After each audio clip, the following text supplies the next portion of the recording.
जय हिंद। फार्मा के पाठशाला में आप सभी का स्वागत है। मैं हूं आपका एजुकेटर डब्लू कुमार। आज हम लोग बेसिक बायोलॉजिकल टर्म सीखने की कोशिश करेंगे जो कि ह्यूमन एनाटॉमी एंड फिजियोलॉजी में यूज होते हैं। इस जनरली लेक्चर वीडियो का पार्ट 2 है। ठीक है, तो हम लोग पहले समझने की कोशिश करते हैं पोएसिस। पोएसिस का मतलब होता है क्रिएटर, जो कि चीज़ों को बनाता है। मेकिंग और फॉर्मेशन, ये सब इसके साइनोनिम है। जैसे कि हम लोग सीखने की कोशिश करेंगे इरिथ्रोपोएसिस के बारे में, जिसमें कि इरिथ्रो का मतलब होता है रेड और पोएसिस का मतलब होता है फॉर्मेशन। तो जब रेड ब्लड सेल बनता है, ठीक है, तो उसी को बोलते हैं हम लोग इरिथ्रोपोएसिस। रेड ब्लड सेल के फॉर्मेशन को क्या बोलेंगे? इरिथ्रोपोएसिस। उसी तरह हिमैटो हिमैटो ओवरऑल ब्लड के लिए यूज किया जाता है, पूरे ब्लड सेल के लिए यूज किया जाता है हिमैटो। तो जब पूरे ब्लड का फॉर्मेशन होता है तो उसको बोलते हैं हिमैटोपोएसिस। जहां पे एक दिखाया गया है कि एक इरिथ्रोपोएटिक सेल से कैसे आरबीसी का फॉर्मेशन हो रहा है। अब हम लोग सीखने की कोशिश करते हैं ओस्टिया। ओस्टिया का मतलब होता है बोन। ठीक है, ओस्टिया का मतलब होता है बोन। जैसे कि एक टर्म लिखा हुआ है ओस्टियोपोरोसिस, जो कि एक फीमेल में होने वाला बहुत ही कॉमन सा डिजीज है, ओल्ड एज में होता है।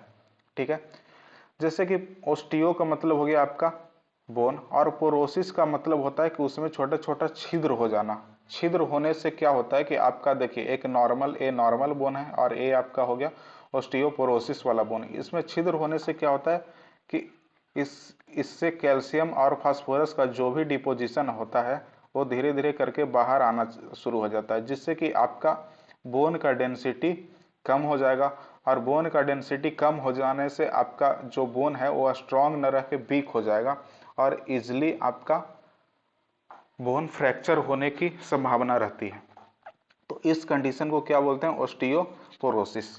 ठीक है, फिर एक टर्म सीखने की कोशिश करते हैं ओस्टियो अर्थराइटिस।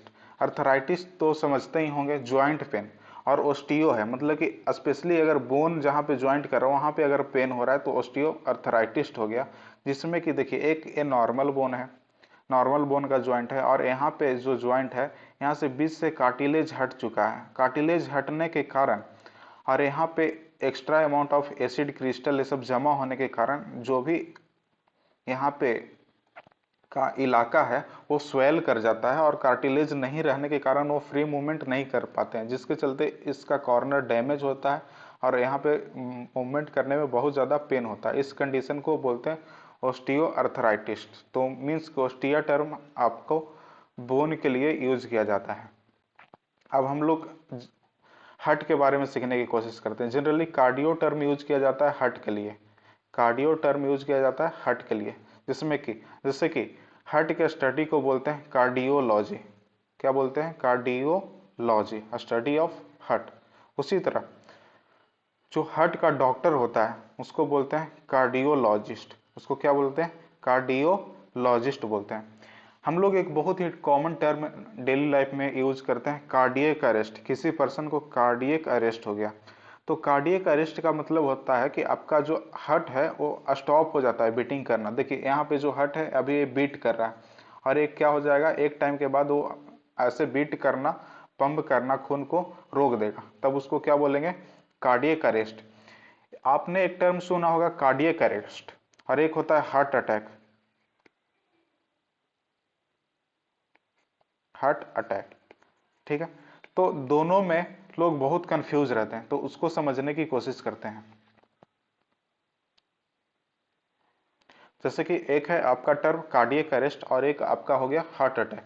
देखिए, तो कार्डियक अरेस्ट में जनरली किसी का अगर कार्डियक हार्ट बीट करना रुक जाता है, हार्ट आपका बीट करना रुक जाता है, तब उसको कार्डियक अरेस्ट बोलते हैं। जिसमें कि जो भी पेशेंट रहता है अनकॉन्शियस हो जाता है, मतलब कि उसकी चेतना बिल्कुल चली जाती है। और जिसमें हार्ट अटैक होता है तो इसमें एक तरह का समझिए कि ब्लॉकेज होता है, और जिसमें अचानक से बहुत तेज पेन होने लगता है। ठीक है। दूसरा है कि जो भी पेशेंट रहेगा वो अनरिस्पॉन्सिव हो जाता है। उसको थप्पड़ मार दीजिए, चींटी काट लीजिए, कुछ भी करिए तो वो रिस्पॉन्स नहीं कर पाता है, जैसे कि बेहोश हो जाता है, अचेतना की अवस्था में चला जाता है। लेकिन इसके जो भी पेशेंट रहते हैं उसको सांस लेने में बहुत तेज दर्द होती है, लेकिन वो डिफिकल्टी होती है, लेकिन वो प्रॉपर चेतना में रहता है। और इसका जो पेशेंट होता है कार्डियक अरेस्ट का अब्सेंट और एबनॉर्मल ब्रीदिंग करने लगता है। जनरली मोस्ट कंडीशन में उसका अगर बहुत देर हो गया तो उसका ब्रीदिंग स्टॉप हो जाता है, मतलब कि वो डेथ के कंडीशन में चला जाता है। लेकिन इसके जो हार्ट अटैक वाले पेशेंट होते हैं उसमें बहुत नौजिया रहेगा, मीन्स कि बहुत तेज बेचैनी रहेगा, और उसके सर में लाइट हेडक भी रहेगा। अब हम लोग टर्म सीखने की कोशिश करते हैं हेप्टो।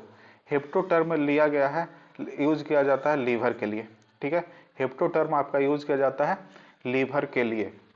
ये आपका जनरली क्या हो गया, ये आपका लीवर हो गया, जिसको देहाती भाषा में हम लोग क्या बोलते हैं, कलेजी। ठीक है, कलेजी या करेजा, ऐसा कुछ टर्म यूज करते हैं। तो जैसे कि एक है आपका टर्म हेप्टोमेगैली। मेगैली इन जनरल इनलार्जमेंट के लिए यूज किया जाता है। कोई अगर नॉर्मल साइज से ज्यादा बड़ा हो जाए तो उसको क्या बोलते हैं, मेगैली। ठीक है ना। तो जैसे कि हेप्टोमेगैली हो गया, तो जब हमारा लीवर है, ठीक है, नॉर्मल साइज से बड़ा हो जाएगा तो उसके लिए टर्म यूज करेंगे हेप्टोमेगैली। उसी तरह क्या यूज होता है, हेप्टोलॉजी। ठीक है, हेप्टोलॉजी यानी कि आपका लीवर या लीवर से रिलेटेड चीजें जैसे कि गॉल ब्लाडर या उससे निकलने वाले वाइल जो से सबका जो भी स्टडी करते हैं तो उसको क्या बोलते हैं, हेप्टोलॉजी। अब हम लोग टर्म सीखने की कोशिश करते हैं renal. Renal term generally use किया जाता है किडनी के लिए। ठीक है ना, किडनी के लिए यूज किया जाता है रेनल। जैसे कि अगर किडनी में स्टोन का फॉर्मेशन हो जाए, कैल्शियम का डिपोजिशन होने से, कैल्शियम ऑक्सलेट का डिपोजिशन होने से आपके रेनल में स्टोन का किडनी में स्टोन का फॉर्मेशन हो जाता है, तो उसको क्या बोलते हैं, रेनल सिस्ट। क्या बोलते हैं, सिस्ट का मतलब ही होता है कुछ गांठ लाइक, कठोर गांठ लाइक स्ट्रक्चर का फॉर्मेशन हो जाना। तो रेनल में सिस्ट हो रहा है तो उसको क्या, वो क्या हो गया, किडनी का स्टोन, उसी को क्या बोल देंगे, रेनल सिस्ट बोल देंगे। ठीक है, उसी तरह आगे चलते हैं रेनल फेलुअर। मीन्स कि किडनी अगर आपका काम करना बंद कर देता है तो उसको क्या बोलेंगे, रेनल फेलुअर। और किडनी कितना एफिशिएंट वे में वर्क करता है, किडनी आपका कितना एफिशिएंट वे में वर्क करता है, उसके लिए जो हम लोग टेस्ट करते हैं तो उसको बोलते हैं रेनल फंक्शन टेस्ट। क्या नाम देते हैं, रेनल फंक्शन टेस्ट। ये आपका स्ट्रक्चर हो गया किडनी का, और ये आपका क्या हो गया, लीवर हो गया। अब हम लोग सीखने की कोशिश करते हैं pulmonary. Pulmonary generally term use किया जाता है किसके लिए, लंग्स के लिए। लंग्स के लिए पल्मोनरी या पल्मोना टर्म यूज किया जाता है। जैसे कि हम लोग देखते हैं पल्मोनरी इडीमा। ठीक है, पल्मोनरी इडीमा, इडीमा उसको बोलेंगे जब हमारे बॉडी के किसी भी टिश्यू में फ्लूइड भरने से वहां पे स्वेलिंग आ जाता है, तो उस टर्म को बोलते हैं एडीमा। ठीक है, तो पल्मोनरी एडीमा मीन्स कि ये हमारा जो लंग्स है इसमें अगर पानी भर जाए तो इसको क्या नाम देंगे, पल्मोनरी एडीमा। ये लंग्स है, इसमें अगर पानी भर जाए तो इसको नाम देंगे पल्मोनरी एडीमा। उसी तरह आप लोग सुने होंगे पल्मोनरी सर्कुलेशन। जैसे कि लंग्स है, ये हमारे ब्लड को प्यूरिफाई करने का काम करता है, प्यूरिफाई करने का काम करता है। ठीक है, तो इधर से डीऑक्सीजनेटेड ब्लड यानी कि CO2 ब्लड आएगा और इससे ऑक्सीजन लेके और ऑक्सीजनेटेड ब्लड कहाँ निकल जाएगा, बाहर निकल जाएगा और पूरा बॉडी के सर्कुलेशन में चला जाता है। ठीक है, तो ये पूरे सर्कुलेशन को क्या बोलते हैं, पल्मोनरी सर्कुलेशन, जिसमें कि ठीक है ना, डीऑक्सीजनेटेड ब्लड इंटर करेगा लंग्स में और फिर रीसैचुरेटेड विथ ऑक्सीजन, ऑक्सीजन से रीसैचुरेटेड होके हमारा जो ब्लड है वो सिस्टमेटिक सर्कुलेशन में चला जाता है। ठीक है, तो इस पूरे सर्कुलेशन को क्या नाम दे रहे हैं, पल्मोनरी सर्कुलेशन। तो पल्मोनरी टर्म यूज कर रहे हैं लंग्स के लिए। उसी तरह ओकुलस और ऑप्टिक टर्म यूज करते हैं हमारा आई के लिए। जैसे कि बहुत ही कॉमन जो आंख से नर्व निकलता है जो ब्रेन में जाता है तो उसको क्या नाम देते हैं, ऑप्टिक नर्व।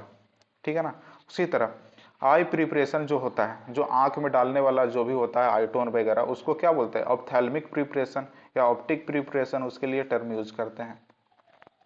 ठीक है, तो अगर आपको वीडियो अच्छा लगा हो तो लाइक शेयर एंड सब्सक्राइब करिएगा। और नेक्स्ट हमारा जो वीडियो आएगा ह्यूमन एनाटॉमी एंड फिजियोलॉजी में जितना भी पोस्चर होता है उससे रिलेटेड कि एंटेरियर किसको बोलेंगे, पोस्टेरियर किसको बोलेंगे, एक्सियल किसको बोलेंगे, सारा कुछ उस पर रिलेटेड होगा। तो आप देखना मत भूलिए, और अच्छा लगा हो तो प्यारा सा कमेंट करिए। Thank you.